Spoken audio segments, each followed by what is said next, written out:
اور جب تمہارے لڑکے بالغ ہو جائیں تو ان کو بھی اسی طرح اجازت لینی چاہیے جس طرح ان سے اگلے یعنی بڑے آدمی اجازت حاصل کرتے رہے ہیں۔ اس طرح اللہ تم سے اپنی آیتیں کھول کھول کر بیان فرماتا ہے، اور اللہ جاننے والا ہے، حکمت والا ہے۔ اور بڑی عمر کی عورتیں جن کو نکاح کی توقع نہیں رہی اور وہ زائد کپڑے اتار کر سر ننگا کر لیا کریں تو ان پر کچھ گناہ نہیں، بشرطے کہ اپنی زینت کی چیزیں نہ ظاہر کریں، اور اگر اس سے بھی بچیں تو یہ ان کے حق میں بہتر ہے، اور اللہ سنتا ہے، جانتا ہے۔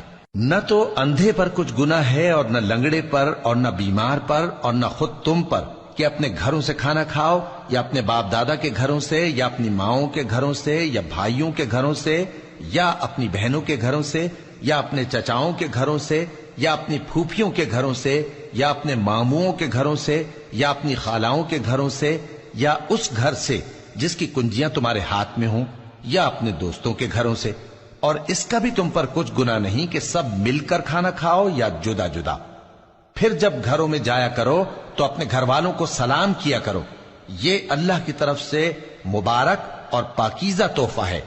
اس طرح اللہ اپنی آیتیں کھول کھول کر بیان فرماتا ہے تاکہ تم سمجھو۔ مومن تو وہ ہیں جو اللہ پر اور اس کے رسول پر ایمان لائے، اور جب کبھی ایسے کام کے لیے جو جمع ہو کر کرنے کا ہو پیغمبر کے پاس جمع ہوں تو ان سے اجازت لیے بغیر چلے نہیں جاتے۔